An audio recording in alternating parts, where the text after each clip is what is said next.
सार्वजनिक बांधकाम विभाग वर्धा के अंतर्गत विकास कार्यों के लिए निविदाएं प्रबंधित की गई। फर्जी दस्तावेजों का उपयोग किया गया। महाराष्ट्र प्रदेश कांग्रेस कमेटी के सचिव शेखर शेंडे ने भ्रष्टाचार टेंडर खोलकर अपने पद का दुरुपयोग करने और 10 करोड़ रुपए का कमीशन लेने के गंभीर आरोप लगाए हैं।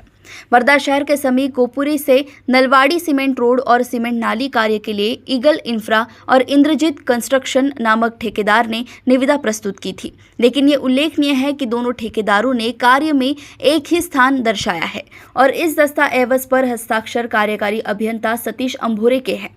जब दोनों ठेकेदार टेंडर की शर्तों के अनुसार काम के लिए पात्र ही नहीं थे तो टेंडर कैसे खोले जा सकते थे? अगर अंभोरे साहब ने बिना जांच ही दस्तावेजों पर हस्ताक्षर कर दिए तो क्या होगा?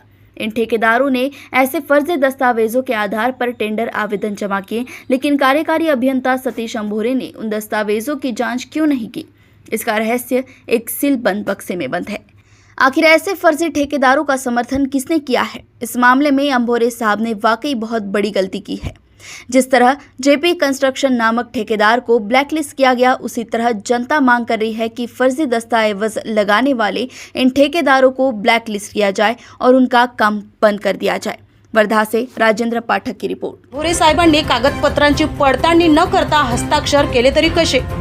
अशा बोगस कागदपत्रांच्या भरवशावर या कंत्राटदारांनी निविदा अर्ज भरलेत, परंतु कार्यकारी अभियंता सतीश अंभोरे ते कागदपत्रे तपासले नाही।